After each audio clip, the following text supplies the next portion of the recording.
안녕하세요. 반갑습니다. 자, 오늘부터 5시간 동안은 우리가 조선에 대한 이야기를 좀 해보려고 합니다. 그중에 오늘은 첫 번째 주제 11이고요. 조선 건국에 대해서 한번 정리를 해보도록 하겠습니다. 네, 오늘은 역시 고려 초기랑 비슷합니다. 몇몇의 왕들을 우리가 살펴볼 텐데 4명의 왕을 잘 구분을 할 줄 알면 되겠습니다. 태종, 세종, 세조, 성종 되겠고요. 그다음에 마찬가지로 이제 새롭게 나라가 성립이 됐으니까 어떠한 시스템으로 굴러갔는가 제도에 대한 이야기를 좀 해보려고 합니다. 자, 여러분들 제도 같은 경우는 고려 시대 때랑 좀 비교를 하면서 공부를 하면은 좋을 것 같아요.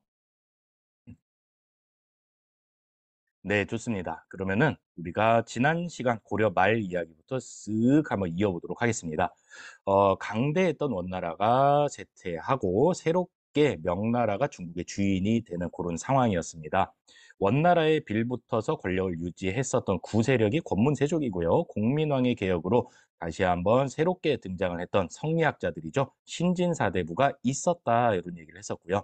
그다음에 홍건적과 외구의 침입을 물리치는 과정에서 최영, 이성계와 같은 신흥 무인 세력들도 성장하고 있었다 이런 얘기입니다. 자, 그런데 명나라가 고려에게 어떤 얘기를 하냐면요. 너네 공민왕 때 쌍성 총관부를 공격해서 빼앗았던 그 지역 있잖아. 거기가 원래 원나라 땅이었잖아. 우리가 원나라 다음에 나라를 세웠으니까 그 땅 다시 우리 중국에게 돌려줘. 이렇게 이제 협박을 합니다. 거기에 맞서서 이제 고려 왕실 그다음에 최영이 이성계에게 명령을 내립니다. 저 건방진 저 명나라 우리가 먼저 선빵을 날리자. 공격해라. 이제 이렇게 되는 거예요. 근데 이성계가 아무리 생각을 해봐도 작은 고려가 커다란 명나라를 치는 것은 무리수였다라고 생각을 한 거예요. 그래서 어쨌거나 명령을 받았으니까 군대를 끌고 갑니다. 이제 압록강변에 이르렀어요. 자, 강만 건너면 이제 전쟁입니다. 중국 땅이거든요. 그런데 거기서 이성계가 마음을 돌립니다. 마음만 돌린 게 아니라 군대도 돌렸죠. 그 사건이 바로 위화도 회군입니다. 압록강 하구에 위화도라는 섬이 있거든요. 거기서 군대를 다 돌렸다. 이런 얘기예요. 자, 이제 이성계는 반란군이 된 겁니다. 명령을 어기고 수도로 돌아오고 있죠. 자, 돌아와서 뭘 했을까요? 네. 최영을 죽여버립니다. 이런 사건을 두고 신진사대부들이 두 개 바로 갈라집니다. 이것은 반역이다라고 생각했던 사람들이 있었어요. 그리고 고려라는 나라를 유지를 하면서 문제가 있는 부분만 개혁을 하자. 정몽주를 대표로 하는 온건파 사대부이고요. 고려는 이미 희망이 없다. 우리 이성계를 중심으로 다시 새로운 나라를 만들고 급진적으로 개혁을 해서 사회 모순을 한 번에 싹 없애자라고 주장을 했던 사람들이 있었어요. 정도전을 중심으로 한 급진파 사대부라고 볼 수 있겠죠. 결국에 어떻게 됩니까? 이성계의 아들인 이방원에 의해서 정몽주가 제거가 되죠. 그리고 정도전과 이성계가 손을 잡고 1392년도에 조선을 건국하게 됩니다. 자, 이렇게 해서 스무스하게 우리가 조선으로 넘어오게 됩니다. 자, 지금 조선 건국에 큰 역할을 했던 게 급진파 사대부잖아요. 조선 건국 이후에도 굉장히 큰 역할을 합니다. 주도 세력이었어요. 주도 세력. 자, 이 급진파 사대부들을 조선 초기에 우리가 나라의 학문을 하는 사람들이라는 뜻으로 관학파라고 조금 이름을 다르게 부르기도 합니다. 그러다가 세조 때 세조가 누구예요? 세조는 원래 임금이 될 사람이 아니었어요. 그런데 쿠데타를 통해서 어린 단종을 폐위시키고 권력을 잡고 왕이 됐잖아요. 이때 세조의 쿠데타에 협조했던 관학파들이 있었어요. 그런 사람들을 공이 있다. 공이 있어서 뭐 훈장을 줄 만하다. 뭐 이런 세력으로 그런 뜻으로 훈구파라고 또 우리가 다르게 또 부르기도 해요. 다 뿌리는 같아요. 급진파 사대부다. 이렇게 보면 되겠습니다. 자, 한편 온건파 사대부는 어떻게 됐을까요? 조선 건국에 이렇게 협조하지 않았었던 사람들이에요. 그런데 현실은 이들의 바람과는 달리 조선이라는 나라가 건국이 되고 고려가 멸망했잖아요.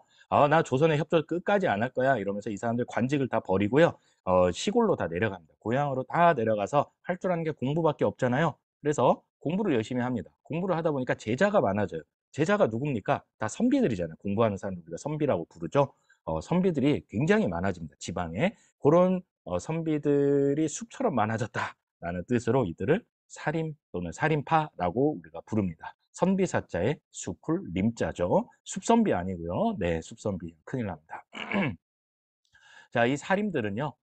성종 때 언론 기구인 3사의 진출을 해서 이 훈구파의 비리를 굉장히 많이 비판하고 또 고발하기도 합니다. 복수해야겠죠. 권력을 잡고 있는 사람들이 바로 훈구 세력이잖아요. 그래서 이 와중에 4차례에 걸쳐서 사화가 일어납니다. 사화, 살인이 화를 당했다 이런 뜻이에요. 그렇지만 최후의 승자는 누가 되느냐? 바로 살인이 됩니다. 시골에서 지방에서 서원과 향약으로 세력을 더더욱 불린 이 살인이 마침내 선조 때가 되면은 훈구 세력을 제거하고 중앙 정치에 진출하게 됩니다. 되게 아이러니해요. 조선 건국에 반대했던 세력들이 조선 중기부터는 조선의 권력층이 된다. 이런 얘기예요. 자, 그러면서 이제 자기들끼리 당을 형성을 합니다. 그런 형태를 우리가 붕당 정치라고 부르고요. 이게 이제 조금씩 변해갑니다. 현종 때가 되면 예속 논쟁이 일어나게 되고요. 숙종 때는 환국이 일어나면서 사약 배틀의 시대가 도래하게 됩니다. 너무 이렇게 쌈박질 많이 하니까 영조와 정조 때는 니네 싸우지 말고 우리 골고루 같이 좀 나눠서 정치를 하자. 그게 바로 탕평 정치 되겠죠. 자, 그러다가 정조가 죽고 난 다음에 나이 어리고 힘없는 왕들이 차례대로 이제 즉위를 합니다. 그 와중에 이제 왕의 외갓집이나 처갓집, 일명 저기 뭐라 그러죠? 갑자기 생각이 안 나네. 외척. 죄송합니다. 예, 외척 세력들이 권력을 독점하는 세도 정치 시기가 다가오게 됩니다. 그때가 19세기고, 그다음에 이 세도 정치의 폐단을 좀 없애자라고 등장했던 사람이 바로 고종의 아빠인 흥선대원이고, 그거는 우리가 다음 단원 2학기 때 공부하도록 하겠습니다. 자, 이제부터 조선 초기에 4명의 왕들의 업적, 했던 일들을 좀 정리를 해보려고 합니다. 자, 먼저 태종입니다. 태정, 태 할 때 세 번째 왕이죠. 육조 직계제를 실시를 합니다. 육조 직계제, 이따가 다시 설명을 할게요. 이 육조 직계제, 간단히 말하자면은, 의정부, 그러니까 정승들을 제끼고 시행부서인 육조가 직접 임금하고 소통하는 그런 형태이고, 조금 더 왕 중심이다. 이렇게 생각을 하면 되겠습니다. 자, 그리고 사병을 혁파를 합니다. 사병 이제 갔지 마. 니네 언제 반란 일으킬지 몰라. 다 없애. 이제 이렇게 된 거고요. 그다음에 억울한 일을 당한 백성들의 호소할 수 있는 북을 하나 설치를 하죠. 그게 바로 신문고라는 북이고요. 그다음에 이제 호패법을 실시를 해서 호패를 나눠줍니다. 인구 조사를 한 거죠. 오늘날 뭐 주민등록증 나눠주듯이. 왜 했을까요? 왜 이렇게 인구 조사를 했을까? 아, 그렇죠. 세금을 잘 걷기 위한 겁니다. 어느 지방에 인구가 몇 명이고 누가 몇 살이고 이런 것들을 다 파악을 한 거예요. 세금을 거두려고. 그다음에 왕이 바로 세종입니다. 세종. 세종 같은 경우는 좀 온화한 이미지죠. 그래서 신하들, 특히 정승들의 의견을 굉장히 존중합니다. 그래서 태종 때 육조직계제 대신에 다시 의정부 서사제를 실시를 합니다. 육조가 임금한테 바로 오는 것이 아니고 의정부에 가서 정승들, 영의정, 좌의정, 우의정의 허락을 받고 그다음에 이제 영의정, 좌의정, 우의정이 이제 다시 세종한테 이렇게 약간 이렇게 계층적으로 왔다 갔다 할 수 있게 그렇게 이제 시스템을 바꿨다라는 얘기고요.